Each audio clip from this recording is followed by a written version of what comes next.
आता बघूया टॉप 9 मोठ्या बातम्या। आझाद मैदानात ई-चलन निर्णयाविरोधात आंदोलन। मालवाहतूकदारांकडून राज्यभर आज चक्काजाम आंदोलन करण्याचा इशारा देण्यात आला होता।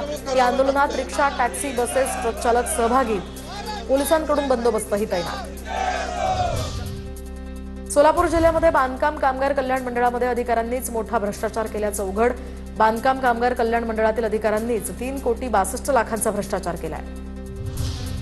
अभिनेत्री वर्षा उसगावकर यांची 47 लाखांना फसवणूक। दिग्दर्शक अविनाश जाधवांविरोधात फसवणुकीचा गुन्हा दाखल।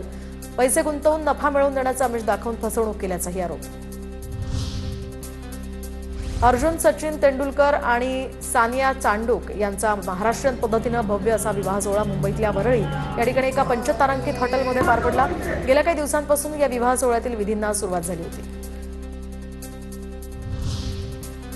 सचिन तेंडुलकर यांचा मुलगा अर्जुन आणि सानिया यांच्या विवाह सोहळ्याला मुख्यमंत्री देवेंद्र फडणवीस आणि उपमुख्यमंत्री शिंदेंची हजेरी।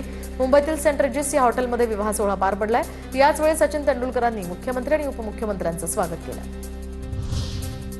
डॉलरच्या किमतीत रुपया 58 पैशांनी मजबूत। काल रुपया 92.15 प्रति डॉलरवर बंद झाला होता। आजचा व्यवहार सुरू होताच प्रति रुपया डॉलर 91.57 वर उघडलाय। जळगावात सोनं चांदीच्या दरात सलग दुसऱ्या दिवशीही घसरण। सोन्याच्या दरात 700 रुपयांची तर चांदीच्या दरामध्ये 1000 रुपयांची घसरण। सोन्याचे दर जीएसटीसह 1,66,000 वर तर चांदीचे दर जीएसटीसह 2,80,000 वर।